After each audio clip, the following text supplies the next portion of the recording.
고린도 교회는 바울이 굉장히 정성을 들인 교회죠. 오래 머물렀고 우리 이제 성경에 기록되지 않은 편지도 존재하거든요. 고린도 교회는 편지도 자주 보내고 정성을 들였던 교회 중 하나입니다.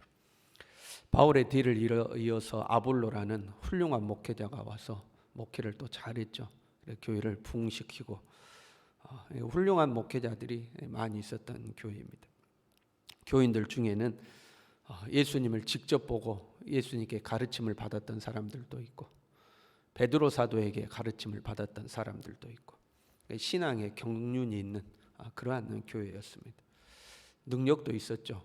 어느 교회보다 신령한 은사도 많이 나타나는 교회였습니다. 그런데도 불구하고 문제가 많았습니다. 왜 이렇게 문제가 많았을까? 신앙의 연륜도 있고 능력도 있고 은사도 있고 경험도 있고 그런데 다툼과 분쟁이 있는 거죠. 신앙생활 오래 한 사람들에게 나타나기 쉬운 문제 중에 하나는 나는 괜찮아 하는 생각을 하기가 쉽다는 겁니다. 신앙생활을 오래 했기 때문에 나는 괜찮아 이런 생각을 들어요. 예를 들면 예배 시간 좀 늦어도 괜찮아. 신앙생활을 오래 한 사람들이 그렇게 생각하는 거죠. 좀 늦어도 괜찮아. 한번 빼먹어도 괜찮아. 예배 시간에 왔다 갔다 해도 괜찮아. 뭐 이런 생각하기가 쉽죠. 나는 신앙의 연륜이 있으니까 그동안 예배도 많이 드려보고 그랬으니까 좀 소홀히 해도 딴 일 해도 괜찮아. 이제 이런 생각을 하기가 쉬운 거죠. 초신자 때는 몰라서 하나님 앞에 최선을 다하지 못하는 경우가 있죠. 어떻게 해야 되는 건지 모르니까. 그런데 신앙생활을 오래 하면 일종의 특별의식이 생기는 겁니다. 나는 신앙생활을 오래 했고 하나님도 잘 믿으니까 뭐 이 정도는 괜찮아. 이렇게 해도 괜찮아. 이런 생각이 드는 거죠. 오히려 초신자 때는 두려운 마음이 있죠. 초신자 때 처음에 하나님을 만나면 하나님에 대한 두려움이 존재하죠. 근데 시간이 지나면 이 두려움은 긴장감은 점점 사라지고 초신자 때나 저러는 거지 나는 괜찮아 하는 이런 마음이 생기기가 쉽죠. 기도 열심히 안 해도 괜찮아. 나는 괜찮아. 성경 어디도 그렇게 가르치지가 않죠. 나는 기도 안 해도 열심히 안 해도 하나님 뭐 다 알아서 해줘. 뭐 이런 마음들이 생기기가 쉽죠. 왜 이런 자세가 생기는가? 신앙생활을 일종의 종교의식으로 생각하기 때문에 그렇습니다. 어떤 잔치나 어떤 직분을 처음 맡으면 낯설고 어색하죠. 그래서 이제 바짝 긴장을 하는 거거든요. 남자들이 군대를 갔다 그럼 처음에는 아주 바짝 긴장을 하죠. 말투도 바꿔야 되고 생활 습관도 바꿔야 되고 잘못하면 혼이 나고 그러니까 바짝 긴장을 하죠. 그런데 좀 익숙해지면 이제 요령이 생기는 거죠. 요령이 생기고 여유가 생기죠. 신앙생활도 그런 거예요. 신앙생활도 일종의 종교생활 또는 교회 생활로 하는 거죠. 익숙해지면 이제 요령이 생기는 겁니다. 여유가 생기는 거죠. 예배 드리는 거나 기도하는 거나 경건생활 하는 거나 거기에 이제 요령이 생기고 이제 익숙해지고 여유가 생기는 거죠. 신앙생활이란 하나님과의 관계죠. 살아계신 하나님과의 관계죠. 살아계신 하나님 앞에 내가 서 있다는 믿음이 있어야 신앙생활이 해이해지지가 않는 겁니다. 근데 일종의 종교생활로 몸에 배버리면 해이해지는 거죠. 익숙해졌으니까 이제 해이해지는 거죠. 본문에서는 이렇게 종교생활에 익숙해진 사람을 육신에 속한 사람이다 이렇게 표현을 하는 거예요. 1절에요. 내가 신령한 자들을 대함과 같이 너희에게 말할 수 없어서 육신에 속한 자 곧 그리스도 안에서 어린 아이들을 대함과 같이 하노라. 신령한 자들과 육신에 속한 자 이렇게 나오죠. 성경에서 1차적으로 신령한 자란 예수 그리스도를 믿고 성령을 소유한 사람들을 이제 신령한 자 이렇게 부르고요. 육에 속한 자들은 옛사람을 벗어버리지 못한 아직 예수님을 믿지 않는 사람들을 육신에 속한 자, 1차적으로는 그런 의미입니다. 그러나 이제 본문에서 육신에 속한 자는 예수님을 믿었음에도 불구하고 어린 아이와 같은 신앙을 벗어나지 못한 사람, 이 사람들을 이제 육신에 속한 자 이렇게 표현하는 거죠. 곧 그리스도 안에서 어린 아이들을 대함과 같이 이렇게 되어 있습니다.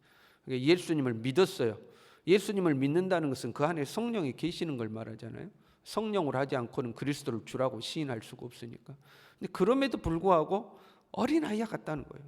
육신에 속해 있다는 거죠. 고린도 교인들은 자신들의 우월성을 나타내기 위해서 다퉜죠.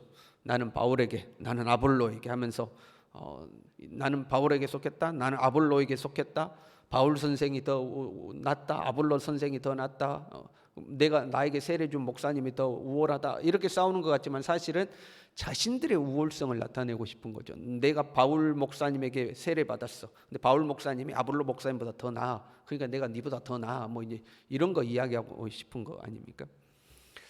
6절에요. 나는 심었고 아볼로는 물을 주었으되 오직 하나님께서 자라나게 하셨나니, 하나님께서 자라나게 하셨다라는 표현이 나오죠. 그러니까 이 고린도 교회에는 나는 바울 목사님, 나는 아볼로 목사님 뭐 이런 다툼이 있었고, 또 한편으로는 누가 교회를 이렇게 성장시켰느냐에 대한 이제 다툼이 있는 겁니다. 누구 공이 더 크냐 하는 거죠. 우리 교회가 이만큼 되는데 누구 공이 더 크냐? 야, 그래도 개척하신 바울 목사님의 공이 크지. 무슨 소리야? 바울 목사님이 개척만 했지 아볼로 목사님이 성장시켰다고 하고, 누구 공이 더 크냐? 내가 이 교회에서 얼마나 헌신한 줄 알아? 내가 이 교회를 위해서 얼마나 애를 쓴 줄 알아? 이제 이런 걸로 또 다툼이 있는 거죠. 초신자들이 싸운 것이 아니고 신앙생활 오래 한 사람들, 교회를 개척했던 사람들, 교회가 성장하는데 일조했던 사람들, 나름 신령한 은사가 있는 사람들, 나름 경험이 있는 사람들, 이 사람들끼리 싸우고 이제 분쟁을 하는 거죠. 현대 교회도 그렇잖아요. 교회 안에서 다툼이 일어났다 하면 초신자들이 싸우는 거 아닙니다. 초신자들은 시험 들면 교회를 안 나오죠. 그렇잖아요. 교회를 안 나오거나 교회를 옮기잖아요. 누가 싸우냐? 중직자들이 싸우죠. 중직자들이 네 말이 맞다, 내 말이 맞다 하고 이제 싸우는 거 아닙니까? 이 고린도 교회 사람들은 하나님을 섬김에 있어서 탁월한 사람들이에요. 1장 5절에 보면 모든 언변과 모든 지식의 풍족함으로 이렇게 되어 있습니다. 그러니까 하나님을 섬김에 탁월했어요. 그런데 누가 더 탁월하냐 이걸로 싸운 거예요. 실력 없는 사람들이 아니에요. 경건에 있어서 실력이 있는 사람들이에요. 그런데 누가 더 실력 있냐 이제 이걸로 싸우는 거죠. 하나님의 교회가 세워지고 성장하는데 공이 있었어요. 헌신된 사람들이. 근데 누구도 공이 더 크냐 이걸로 싸우는 거죠. 누구 공이 더 크냐 하는 거죠. 신령한 사람들이었어요. 그런데 누가 더 신령하냐 이걸로 싸우는 거죠. 그러니까 이렇게 싸우는 것 자체가 사실은 이들이 육신에 속한 자요 어린아이와 같은 자임을 반증하는 거죠. 자기들은 내가 더 신령해라고 싸우는데 그 싸움 자체가 그 어린아이와 같은 걸 증명해 주는 거죠. 이 사람들이 싸울 때에 양심의 가책이 없었을까요? 다른 사람을 시기하고 분쟁할 때에 양심의 가책이 있지 않았겠습니까? 그럼에도 불구하고 싸워줘요. 나는 괜찮아 이런 생각을 하는 거죠. 그래도 내가 신앙생활 얼마 했으니까 이 정도는 괜찮아. 이 정도는 할 수 있어. 이제 이런 생각을 하는 거죠.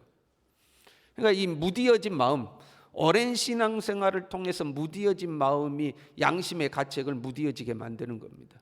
뭐 나는 이 정도에도 괜찮아, 아무렇지도 않아, 이제 이런 생각을 갖는 거죠. 우리가 조심해야 되는 거예요. 나는 괜찮아 이런 생각을 하면 그 생각 자체가 육신에 속한 사람이죠. 어린 아이와 같아서 하나님의 영적 세계를 알지 못하는 자, 종교적인 생활에는 익숙해졌을지 몰라도 살아계신 하나님과의 관계 속에서의 이 영적 세계는 알지 못하는 사람이죠. 보통 이런 사람들은 신앙생활도 오래 했어요. 나름 뭐 은사도 경험하고 뭐 이런 것들이 있어요. 지식도 있고. 이런 사람들이 큰 소리 치잖아요. 그럼 보통 사람들이 조심하죠. 큰 소리 치면. 왜요? 괜히 엮이면 골치 아프니까. 이 사람들 막 비율을 맞추잖아요. 기분 맞춰주고. 그러면 본인은 자신이 권위가 있다고 착각을 하는 거죠. 내가 권위가 있으니까 사람들이 내 말을 듣는다 이제 이렇게 착각하죠. 사실은 사람들이 괜히 그 말 안 들었다가 골치 아프게 되니까 저 사람을 성질나면 이거 골치 아파 그러니까 이렇게 분위기 맞춰주는 거잖아요. 그것이 어린아이 어르고 달래는 거하고 똑같은 거죠. 그래서 어린아이와 같은 신앙이라고 그러는 겁니다. 어떻게 됐든 어르고 달래줘야 돼. 어르고 달래줘야지만 이 사람이 기분 좋게 교회 생활을 하는 거죠. 그게 어린아이와 같은 신앙인 거죠. 히브리서 5장 13절 14절에 이렇게 되어 있습니다. 이는 젖을 먹는 자마다 어린아이니 의의 말씀을 경험하지 못한 자요 단단한 음식은 장성한 자의 것이니 그들은 지각을 사용함으로 연단을 받아 선악을 분별하는 자들이니라. 장성한 자는 지각을 사용함으로 연단을 받아 선악을 분별하는 자들이다. 장성한 자들은 선악을 분별한다 이렇게 되어 있습니다. 여기서 말하는 지각이란 영적 지각을 말하는 거예요. 장성한 사람들은 영적 지각을 사용해서 선악을 분별하는 자들이라는 거예요. 선악을 분별하는 거죠. 신령한 자들이 장성한 자들 아닙니까? 육에 속한 자들이 어린아이와 같은 자들이고, 신령한 자들이란 내 안에 계신 성령께서 옳고 그름을 가르칠 때에 나의 영적 지각이 깨어 있어서 그 성령의 가르침을 깨닫고 받아들일 수 있는 사람들이죠. 내 생각으로 옳다 그르다가 아니고, 영적 지각이라는 것은 내 안에 계신 성령께서 나를 가르치실 때, 때로 나의 신앙의 양심을 찌르실 때에, 때로 나로 하여금 깨닫게 하시고 분별하게 하실 때에 나의 지각이 깨어 있어서 그 성령의 가르치심을 느끼는 거예요. 깨닫는 거예요. 그래서 옳고 그러면 이건 하나님 기뻐하시는구나, 이건 하나님 기뻐하지 않는구나, 이건 하나님 보시기에 좋은 거구나, 하나님 보시기에 좋지 않구나, 이걸 분별할 수 있다는 거죠. 그러니까 고린도 교인들이 신령한 자들이요 장성하는 자들이라면 자기들이 그렇게 다투고 분쟁할 때에 이건 하나님이 싫어하시는구나, 이걸 알았겠죠. 하나님 보시기에 이건 옳지 않구나, 이걸 알았겠죠. 근데 그걸 모르는 거죠. 그러니까 어린아이 같은 자들이요 육신에 속한 자죠.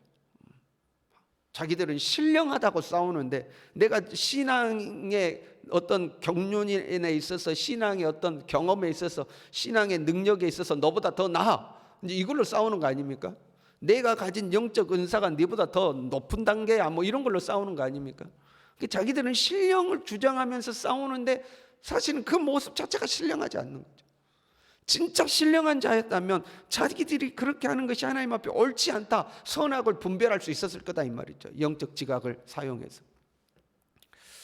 신앙생활은 교회 다니는 연수가 쌓여서 교회 생활에 익숙해지고 경건의 어떤 행위에 숙달되는 것을 의미하는 게 아니죠.